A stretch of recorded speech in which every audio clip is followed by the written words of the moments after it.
Cabin in the Pines, Where was that? down in Pennsylvania.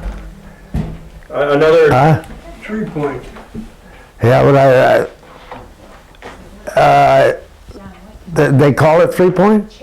Oh, did they? Well, it was by the Cabin in the Pines. It was up in the field, and you started from a dead stop going uphill, and then you went through the plastic flagman, and then you went, hey, I can quit now, Ronnie's here. Then you went downhill a little ways and flattened out, and then downhill some more, around the third and fourth, turning up a little bit, and then leveled out, and then back up again. About what year was this, John? 1950. I bought an old car, 35 Ford, and we used to have a field,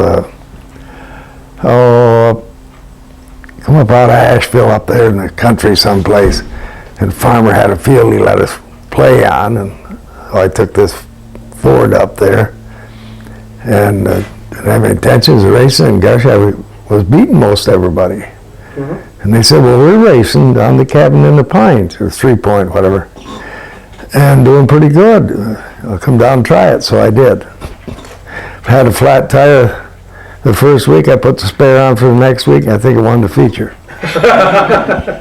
35 Ford, you said? Yes, sedan, 4-door. Well, you come out of the pits and went down the back straightaway and the start-finish line.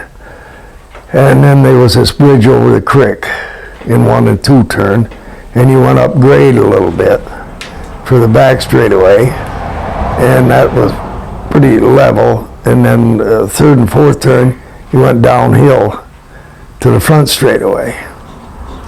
It was I thought it was fun back then. It cost $2 to get in the pits. Right. It cost $1.25 to get in the grandstand for an adult. And I think it paid $35, didn't it, Blink, to win a feature normally? We raced, I think, just as hard as they do now.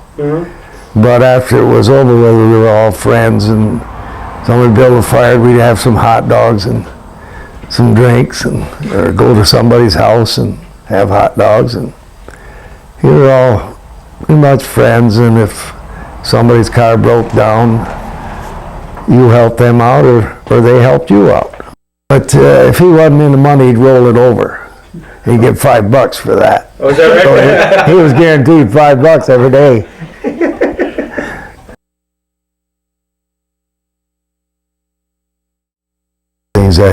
I had finished second 11 times in trophy races before I ever won one. I finally won one. And I started 31st one day, and they'd watered the track out where everybody raced. Well, I went below that. I went from 31st to second. Oh, really? But I went in the first going down back straightaway. Well, Dick Pangborn run real good up there, and a very good friend of mine who's passed away now, Stan Stevens. Right. We were very good friends, and I liked to meet him. I lived in Sherman. They had a track there down in a gravel pit. A lot of the same cars run Rollable as run Sherman.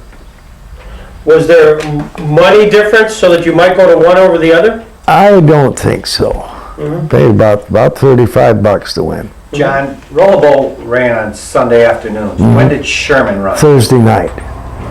At 950, you're on a roll. Whitehead wins to be favorite in 75-lap race. They had a 75-lap race at Rollerball? Yeah. It must have looked like a demolition derby when it got done. I don't think it was all that bad. Really? No. And I don't remember as an awful lot of dust. I think we had a 46 Ford for a while. In 1958, the year that John was the champion up there, they ran 18 races. He won 4 of them. He was second 7 times and third 2 more times. So that's 13 out of 18. He was in the top 3. That's the best year I ever had. He owned that place. Tricks of the trade that you and Al put into your car in '58 that made you so tough up there. Remember he tricked Speed Secrets? The nice thing, the statute of limitations is, Well, If you want to talk about cheating, John. oh, well, there's cheaters and then there's losers. Yeah, We had a light flywheel and had heads shaved down, and that was about it. Just had good shocks all the way around, and the car handled real good, and it very rarely roll broke. quickly, what was your car number? Do you remember? 5, 5? What was it in your state line era? 39. 39. And you didn't have the sign. It seems to me you had a nickname that instead of Johnny Whitehead. Yeah, well, I had a dairy farm at the time.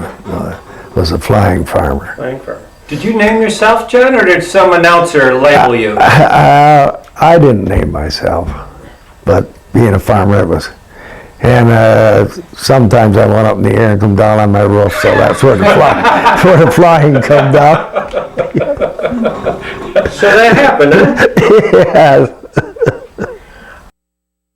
And I think a lot of times it wasn't fighting with the other drivers, it was crewmen that would cause the trouble. Right.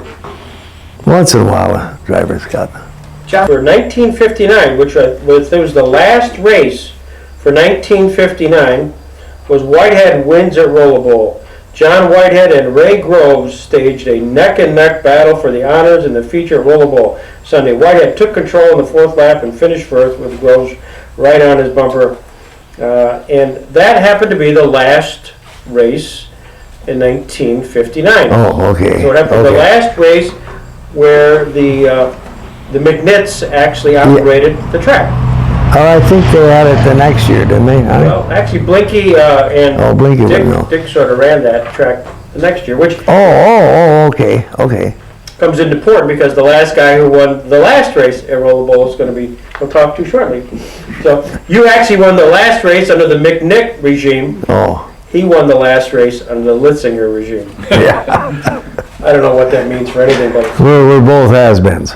here's the good news. I learned this a long time. It's better to be a has-been than a never was. That's right. I think one time I raced over to Coon Road, and a cousin of Stan Stevens had a 57 Chevrolet. They used to be Chuck Piazza's, and they asked me to drive it in the feature, and I did, and I won with it. Going from a flathead Ford to a overhead valve, boy, I couldn't breathe. I thought I had a rocket underneath me. You had a lot of car, didn't you? Oh boy, after them flathead Fords, yes. And they weren't going to pay an awful lot of money, and he says, well, if you're not running too good, I'll be told him where he'd be standing. I'll tell you, slow it down or pull it in. Well, I took the lead in the first turn from 4th, and I never looked over at him. They said he was over there just waving me on the whole time. Yeah. Who was the best driver you really had to race against on the state line scene? Well, Bobby Snyder won more than anybody, so. But I think before his time, I think that Dean Layfield was one heck of a driver. Right. I don't think he had the best equipment always, but he got a lot out of what he had. This has been terrific. Just terrific. Well, thank you so much, Johnny. Appreciate it. Appreciate it.